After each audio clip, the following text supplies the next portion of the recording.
Ladies and gentlemen, my name is TotalBiscuit's. These are my impressions of STRIFE, the forthcoming Dota-style game from S2, the guys that brought you Heroes of Newerth. This is footage that I was able to capture at PAX Prime 2013, and I will be giving you a full and detailed overview of what the hell is going on with this thing.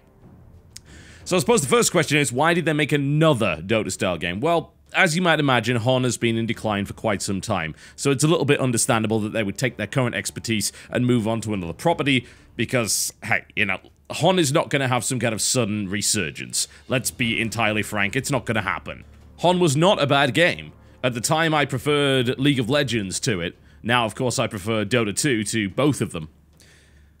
But it did suffer from a number of problems, as well as dealing with the rather awkward transition between its $30 original price point and a free-to-play model.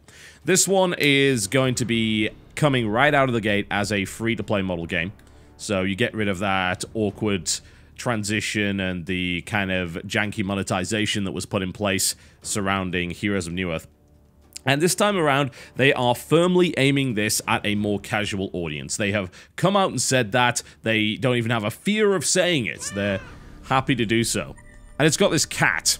That's kind of a big deal, let's be honest. I don't really see this cat in other Dota-style games. As you might imagine, the art style is a little more colorful this time around.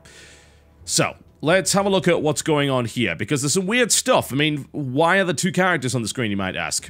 Okay, well, STRIFE uses a couple of different systems, which are adopted from existing systems in other games, but packaged in a different way, presented in a different way, and with some tweaks in terms of the way that they work mechanically. So, obviously, in something like League of Legends, you got summoner spells, right? In this game, you got pets. Now, each pet has one active ability, and I believe up to 3 passives, as you can see here. And these pets can actually be upgraded and leveled up as you go along. So you'll notice here, Scar has an active decoy, as well as 2 abilities here, Vampirism and Carnivorous, which are going to give you attack-based buffs. Barrier is all about giving you extra max HP, saving you from lethal damage and active heal, and Midas is about getting you extra money. So you're occasionally going to get last hits that you didn't get, and that's on a automatic procced cooldown, and you're going to give extra gold, and you're also going to get a smite style ability. You'll notice at the bottom there, it's got something called Blood Rush. That is currently not available. This is very much an alpha build that I'm playing here, so all of this is very subject to change right now. The PAX build doesn't even have multiplayer. It was designed to be used against AI for demonstration purposes.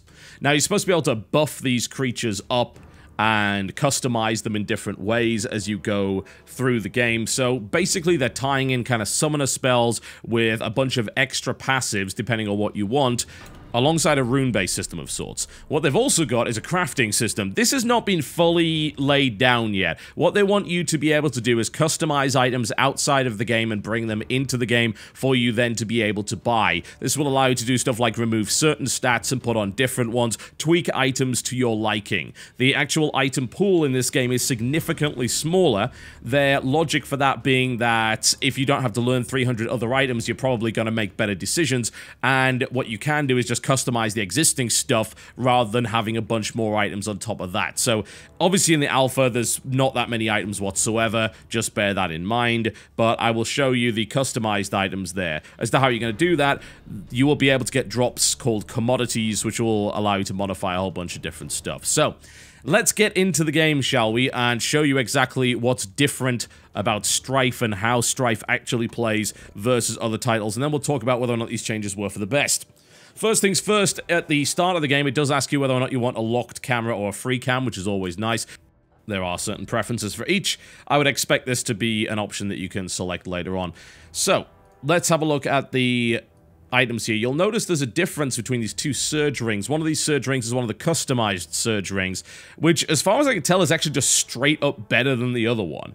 I'm pretty sure this is not intentional, and it's certainly something that will be changed later on in the game's development cycle, because, of course, that would make little sense. But you remember earlier when I was talking about the idea of the rune page being bundled into other things? It's kind of a combination of the pet system and the shop system. Yeah? You're able to put customization into the game on a character-by-character or item-by-item basis in a similar way, but it it's a little less janky, right? You don't have to swap out an entire rune page or anything like that. You just kind of bundle it into an item or bundle it into a creature that you then bring along with you. So it's an interesting little twist on it, and it does give you a little bit more customization as well, since instead of just having a rune page that you have by default at the start, you are able to pick it on an item-by-item basis and even just not grab the item at all if it ends up being the wrong thing.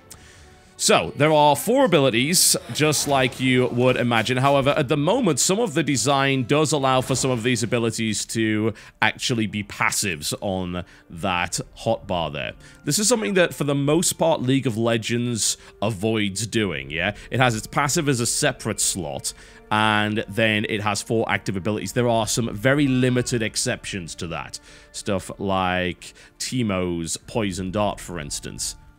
There do seem to be a couple of those in this one as well, but they are prioritizing active abilities, and similar to League of Legends, we're talking about a lot of short cooldown stuff. So, prioritization being on, I suppose, the spamming of abilities more so than anything else. Now, for a game like Dota, which has less of that, it helps it from the esports perspective, in the sense that it's easier to watch as a spectator because there's less nonsense going all over the place. The interesting thing about STRIFE is that S2 flat out came out of the gate and said, we'll kind of do what the community wants in terms of esports, but it's not our priority. They are actually completely open about the idea that this is a more casual version of existing Dota-style games. They don't want to make another Heroes of Newerth. They don't even want to make a League of Legends. They want to actually go even further than that in terms of making these kind of games a little bit friendlier. The question, I suppose, is how are they doing that, and is it necessary? So the first way, as you can see, is there's an awful lot of feedback on screen telling you whether or not things are going to go wrong for you. If you aggro the creeps, it will tell you immediately with those little exclamation marks above the heads, so you can actually get out of range. You will also, of course, see how much experience and how much gold you get from every single last hit, which is a nice little bit of quality of life stuff. It's fairly quick to upgrade your abilities as well as use the shop, and the interface is actually semi-customizable. You're able to pin various elements of the interface to the screen depending on what you want. This is a very minimal interface. There's very little on there, but I could pin stuff like my full health bar and mana bar instead of just relying on the pips there if I want to know the exact stuff. I could do that, or I could pin up KD. Even my gold per minute can actually be pinned on the screen right there, which is quite nice. What you'll also notice is that if you run out of mana, which you haven't seen yet, but you will see it, it will actually count up the amount of mana you're going to need for your next cast over the ability itself, so you can see how far you are away from it. So those are the kind of some of the little quality of life changes from the UI standpoint, but things start to get a little bit more extreme when we talk about the way that, say, last hitting works in this game. This is a vitally important concept because it kind of ties into their core philosophy with STRIFE. Whether or not you agree with that philosophy is a different matter entirely, but this is how they explained it to me, and it does make a certain degree of sense. So, in STRIFE, you do not get the full gold amount for a last hit. I know that sounds kind of ridiculous, doesn't it? You get about half. Obviously, if you have your little creature along with you that gives you a bonus, then you'll get a little bit more, but you don't get the full amount. So what happens is, if someone's in a lane with you, they get the rest of it. If someone isn't in a lane with you, or in close proximity, the remaining gold from the last hit is spread among the team. Completely. Which is rather interesting, because at that point, it suddenly wrecks the meta, I suppose, of how things usually work.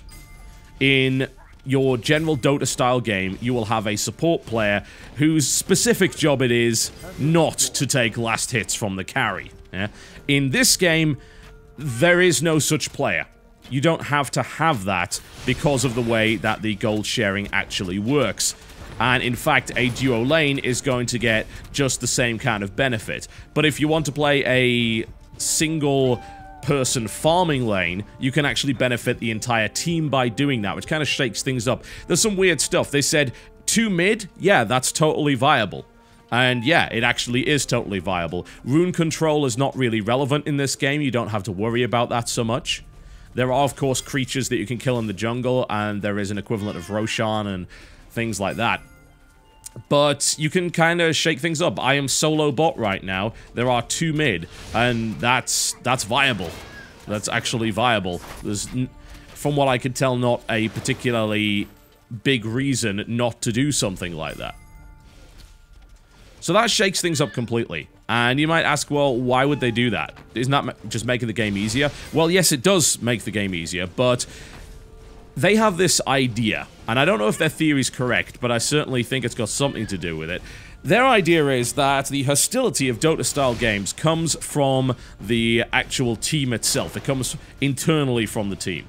Anyone that's played a Dota-style game is pretty much going to agree with that philosophy, I think, because they will remember the stress that comes from that. They will remember teams falling to pieces over disagreements. They will remember all of the negativity, all of the toxicity, and it doesn't come from the other team. And it's very easily solved if it came from the other team, because you can just mute the entire team. You can't really mute your own team, because it means that you are in a really awkward spot when it comes down to communication. That's pretty bad. Teammates accusing other teammates of ruining the game for them and so on and so forth, that's where the toxicity comes from. And I don't think they're wrong. I think that having a system like this will reduce that to some degree. What it also does is essentially eliminate the traditional support role from the game. Yeah? There are support heroes, but they support in a more active fashion. So what about warding and things like that? The traditional role of the support. Warding, denying, harassing. Well, you can harass, but you can't deny and you can't ward. What you've got is one of these things over here. In fact, there are several of these on the map. These are activatable watchtowers. There are no wards in Smite. What there are these activatable watchtowers. They, for a certain length of time, will give you a little bit of vision. And that's really about it. You cannot cover the entire map in wards. Now, there were 2 reasons for that. One, because they don't want any player to have to buy wards and run around placing wards because they don't feel that that's an exciting way to play the game. And to some degree, especially in pubs, they're probably right. Getting people to ward in public games in any Dota style is very difficult. Very difficult indeed. So it does make a certain degree of sense. Secondly, they want the game to be a little bit more gank heavy. And the way that they do that, of course, is by including the brush and getting rid of wards. That means the brush is a hell of a lot better in this game than it is in something like League of Legends. Ambushing is a lot easier to pull off. And you can't have this really passive game where everything is warded to the point where you're going to see a gank coming miles away. So they're hoping for a little bit more of an action-packed game as a direct result of that. This is all also tied into how quick it is to kind of get back into a fight. Now, Town Portal and teleports aren't really available. You can press the H button to go back home, which is fine, but you don't have the ability to TP right back in to a lane. What they do have is a smaller map and a buff every time you leave your home base that gives you like a 5-second speed boost, which gets you back into the lane an awful lot faster. So that's exactly how it works. So a bit smaller map, which means running up the map doesn't take as much time. You'll notice, like, there's a tower and then there's the generator behind that. What you'll also notice is they actually have less towers. A generator is a tower. It fires at you, yeah? So instead of there being tier 3, tier 4 towers, that's all gone. There's tier 1 tower, tier 2 tower, generator, and essentially throne at the end of it. And that throne, by the way, also has weapons on it. So instead of having a tower to protect that, they rolled everything into one in that respect. So I think you can see where they're kind of going with it. And there's plenty more changes that I can talk about that don't necessarily tie into all of that. But I would like to discuss whether or not it's a good thing. Now, I played Dota 2, yeah? Which is, of course, a more hardcore game than something like League of Legends. It's less forgiving. It's got a lot more mechanics than League of Legends does. It's a more complex game. Doesn't mean it's a better game. It just means it's the game that I like playing most compared to the other ones. So, if I were to look at a game that was obviously aimed at a more casual audience and was actually removing game mechanics rather than adding them in, then I would probably say this is most likely not for me. This, or maybe even I'd just say this is straight up bad. I don't think it's straight up bad. And the reason I say that is because we already have Dota and a bunch of other games. This is a market which is rapidly becoming saturated. So what it's also going to do is it's going to stratify more so than is currently happening. We will most likely get a game that ends up being more hardcore and more unforgiving than Dota, and we will have plenty of games that are kind of in between League of Legends and Dota in terms of their complexity, and then we've got the ones that are even less complex, and then we've got the ones that go in completely different directions, like, say, Awesome Noughts or Super Monday Night Combat. So, where does this game fit in? Well, right now, I don't necessarily think there is a high-quality, traditional-style Dota-ish game. I'm not going to say MOBA, I refuse. It's a bad branding term. I've said it time and again. I don't believe it's a good branding term. It doesn't properly describe things, and until we come up with something better, I'm going to stick with Dota style, so get over it. Anyway, I don't think there's necessarily a high-quality, traditional, isometric Dota-style game that caters to this particular market and that specifically aims at this problem. The idea that pub play can be unpleasant for a number of different reasons. Can you fix the toxicity in a Dota-style game via mechanical innovation? Theoretically, you can. Theoretically. Will this? Not so sure. However, it does mean that this is a game that is much, much easier to introduce your friends to. It's also a game that you can kind of play with friends that play different types of Dota-style games. Maybe you've got a bunch of guys play LoL, got a bunch of guys play Dota, a few guys play Smite, things like that. If you want a game that you can all play, then something like this would work fairly well. Now, you could just say, oh, we'll just go all play Dota because it's free and you get all the heroes. Yeah, I mean, that's fine, but also Dota's kind of more complicated, and it's pretty unforgiving. What about bringing your friends into Dota 2? Yeah, good luck with that. Good luck convincing them, and good luck kind of tutoring them through everything. I mean, teaching you to even suck less at Dota 2 can take a long, long time.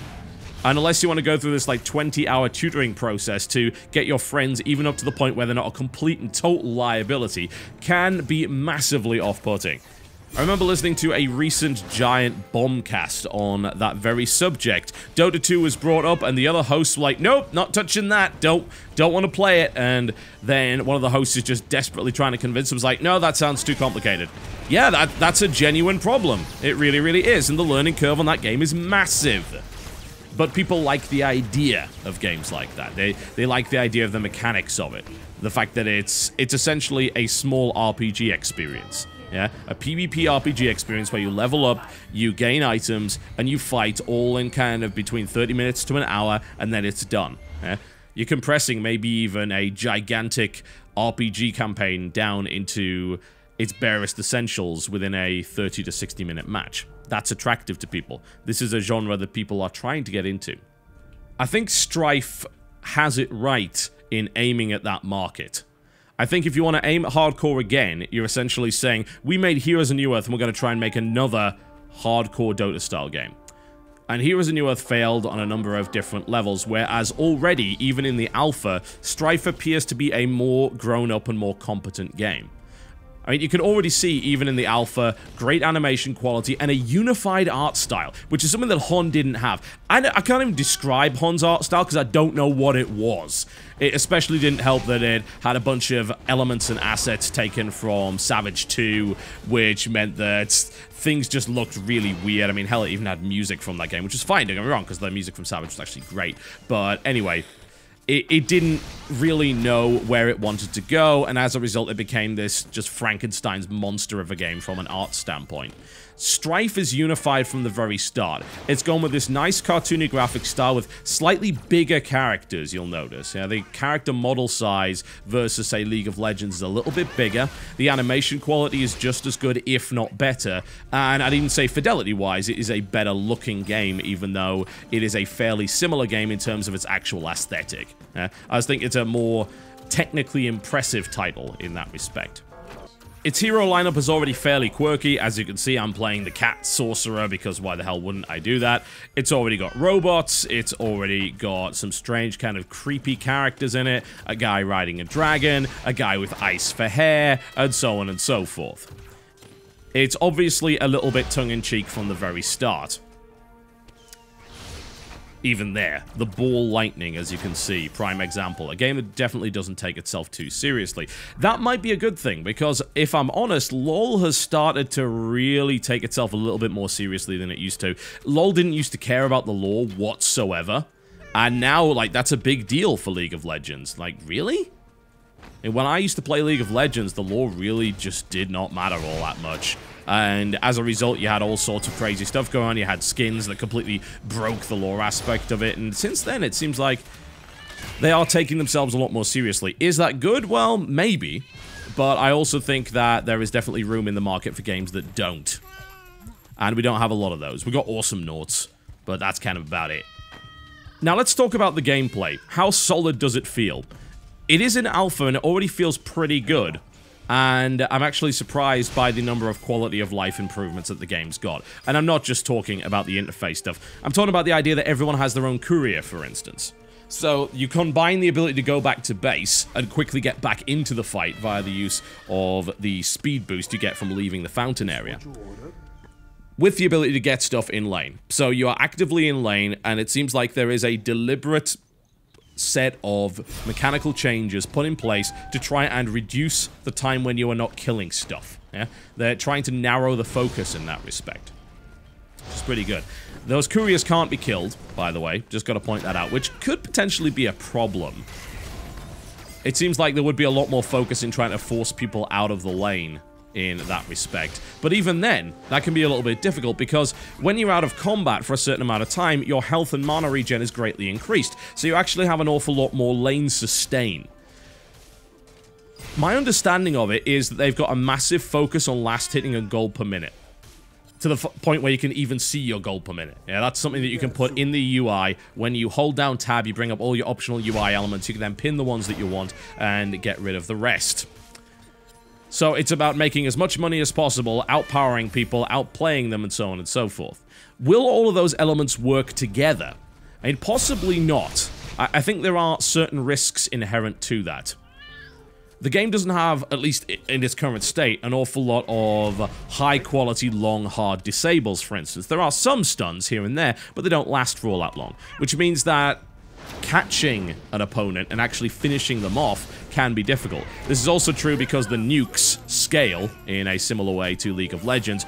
The nukes don't scale in Dota 2, right? Which means that there are times during the game when the nukes within Dota 2 are really powerful, yeah? You could just pop people with 2 shots or whatever. And yes, you can do that in League as well, potentially, but they scale up a little bit more gradually instead of just being this massive, straight-up, powerful shot that never really gets any better after you've maxed it out.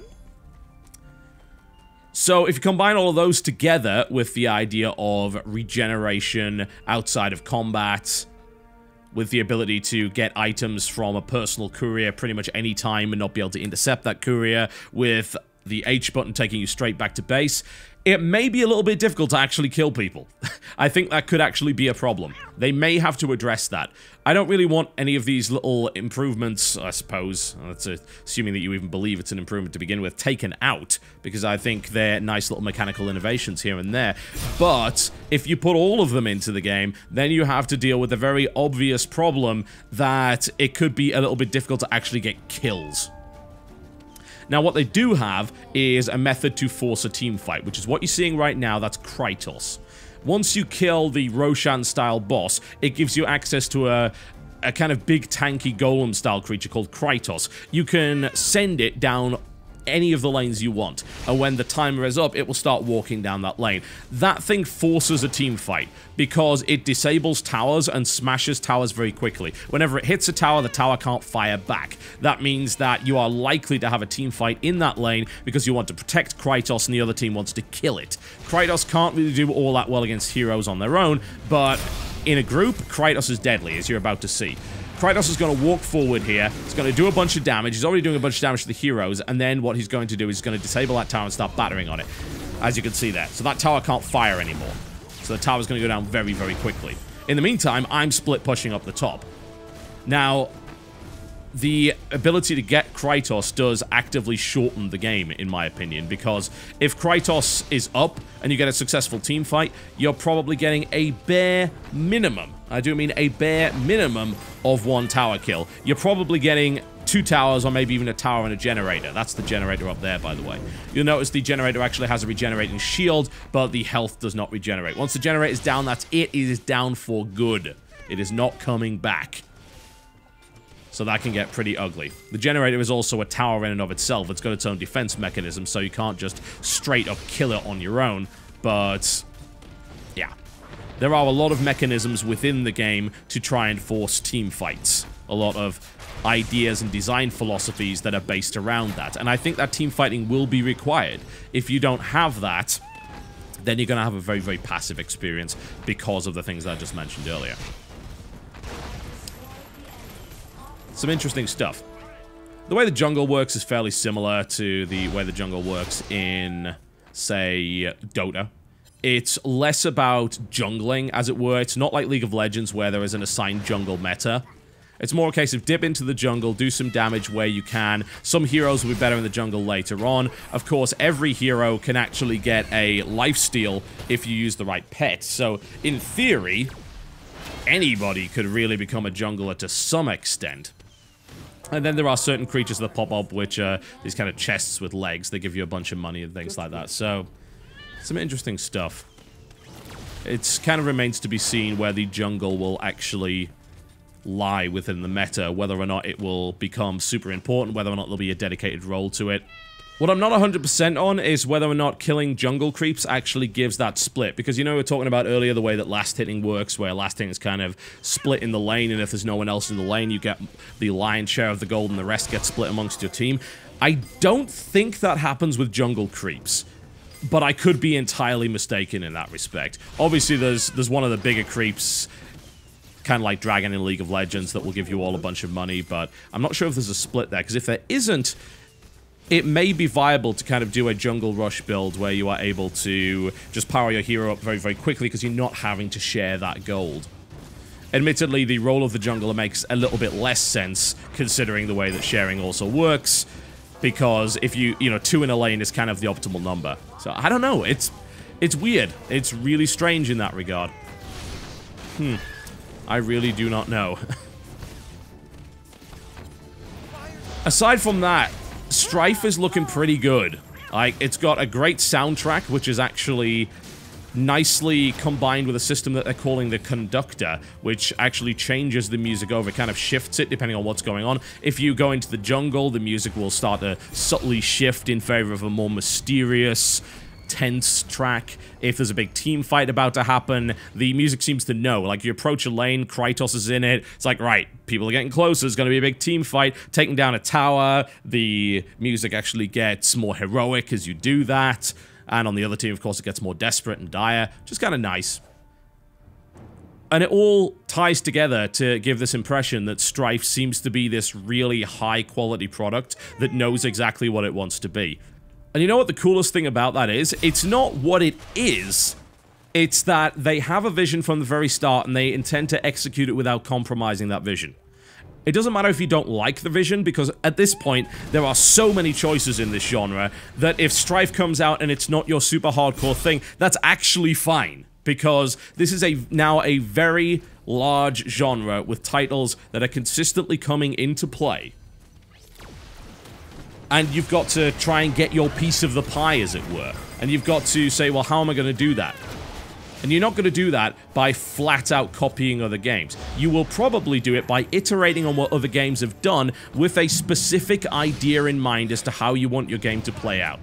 Like, if STRIFE ends up becoming a bit more esports focused, I think that will actually hurt it. I really do. Because right now in its current state, even as I'm playing the alpha with the bots, I'm getting this impression that this would be a great casual experience that I may even dip into myself from time to time, especially if I happen to have friends that are not so familiar with the genre. Or maybe I've just had enough of Dota. Dota can be a very stressful experience. Maybe I just want something less toxic. Maybe I do want something a little bit simpler that I can just get over and done with in 20 or 30 minutes. Maybe I want that. And I can dip into this game and do just that. That's cool. Because there are already games within the market that thoroughly cater to those more hardcore demographics, it's not bad that a game is coming along and doing the exact opposite of that and saying, no, actually we want to cater towards a more casual demographic. And it's also flat out okay to say, yeah, if you play Dota, you are probably not going to be into this, because this is a simpler game. And there may be mechanics that you enjoy from Dota that are not here. Cool. That's actually fine. That may not mean that I actually bother to play something like STRIFE. It may be that I stick with Dota.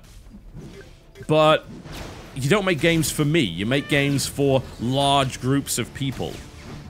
And I like the confidence that's obviously in play this time around. When Heroes of Newerth came around, it's like, well, we're cloning Dota because Dota's really, really good, and we're going to do our best effort at that. Yeah, and they succeeded, to some degree. They did a pretty good job. Then Dota 2 came around and kind of made Hon irrelevant, right? Which is unfortunate. Now they're saying, right, this is our vision this time around. This is what we've learned from Heroes of Newerth, and here's how we're going to pull it off. And I can respect that, even if it's not necessarily the kind of game that I would play on a regular basis. If I had any real criticism of it right now, it's not simply the fact that, say, the game is designed to be a little bit simpler, it's that at the moment, some of the heroes don't have that many interesting abilities. I played a couple of different heroes. I played Caprice and I played this guy. And, I mean, my abilities are kind of zap with lightning, throw this skill shot lightning ball forward, and then the sort of AoE ultimate. And then I've got my passive, which is a range extension, and it does a couple of other nice things as well. That's not a very complex hero to play. I have no doubt there will be heroes that cater more to me, but even Caprice, again, the abilities are not that interesting. They're not really all that multi-layered. I guess that's kind of what they're shooting for. They want abilities to be more immediately understandable, but I don't necessarily know if that is going to be a good thing in the long run. I feel that having nuance in the game is fine. I feel that having layer upon layer upon layer of sometimes unintuitive and unobvious complexity can be bad for people that are trying to learn the genre, although it can still be good once you've learned it, and it makes for a deeper game experience in the long term. Whatever the case, STRIFE looks pretty solid right now. It is a good Dota-style game in its alpha state. It has a bunch of potential. I'm really interested to see where the crafting system goes and how the pet leveling system works out. What I'm not interested in is seeing kind of esports scene for it. Every bloody game right now is saying, let's gear it towards esports. But here's the thing. The games that are successful right now in esports didn't start that way, and they didn't start by being geared towards esports. Yeah? StarCraft 2, Dota 2, League of Legends. League for like 2 freaking years didn't care about esports at all. Still doesn't have a replay system, for God's sake. Didn't have a spectator system for the longest time. Dota 2 did not start off with esports in mind, although of the 3 games that are currently popular within the esports market, it is probably the one that did so the most with the initial international, although that could be argued it was just a marketing tournament for the game. And then, of course, you have StarCraft 2, a game that was most assuredly not designed with esports in mind from the very start, because, hey, neither was Brood War. And yet Brood War, the most successful esport of all time, the most well-respected esport of all time, was certainly not started with any idea of what esports even was. So if it gets an esports scene, cool, but don't shoot for that from the very start, and don't compromise your vision. It doesn't matter if that vision is dirty, filthy, casual. We've got other games we can play. We can play other stuff. We can play Dota. We can play League. We can play Smite. We can play Infinite Crisis. We can play Awesome North, Super Monday Night Combat. We can play Panzer, for God's sake. Or a billion other titles. That's fine. We have the choice. It's interesting to see that this particular genre is becoming very much like MMOs, in the sense that it's small iterations upon existing successful concepts. WoW was the most successful MMO as a direct result of being just that. They iterated in the right places. Yeah? They took ideas from EverQuest, Asheron's Call, Ultima, and other titles and made this successful game. Seems to me like STRIFE is trying to do that, yeah? It's trying to be the WoW, even though there already is the WoW in the form of League of Legends. So that's what I wonder. It's like, League of Legends might potentially be casual enough for people to say, well, what's the point in being even more casual than that, right? But if it succeeds in terms of eliminating or at least reducing toxicity, that's pretty cool. I'm rather happy with that.